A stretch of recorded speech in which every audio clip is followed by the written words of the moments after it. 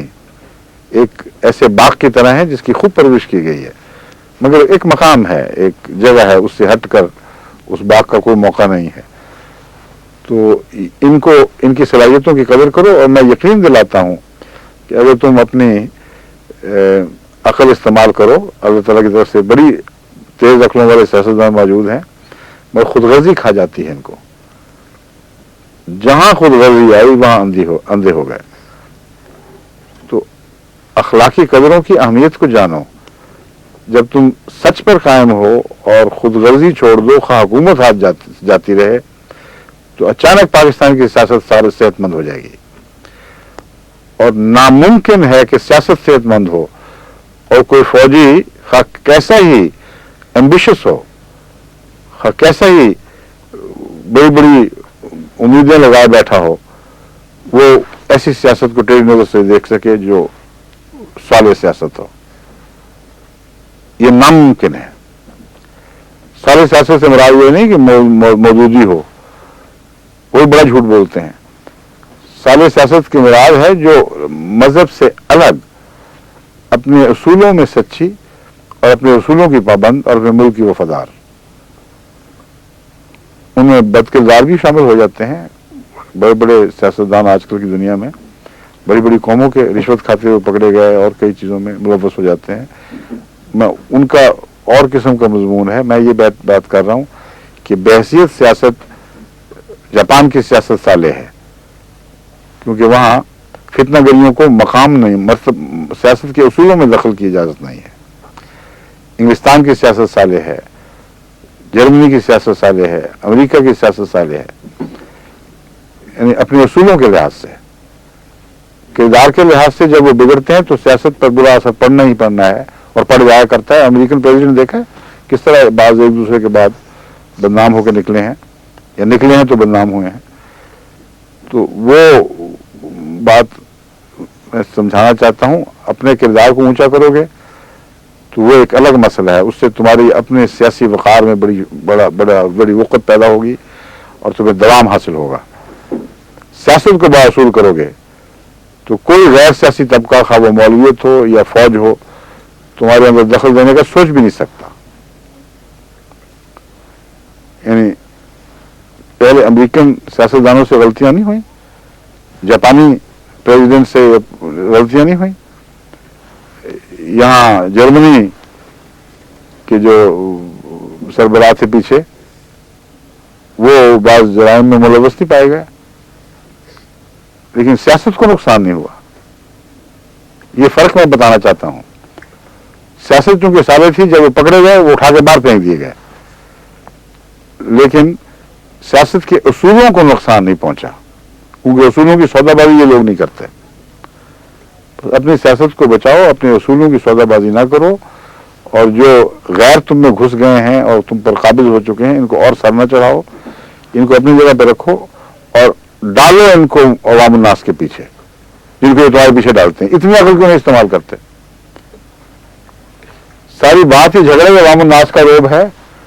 عوام الناس کے پیچھے مولوی کو نہیں ڈالتے، اپنے پیچھے جو مولوی کو ڈالتے ہو یا مولوی تمہارے پیچھے عوام الناس کو ڈالتے ہو.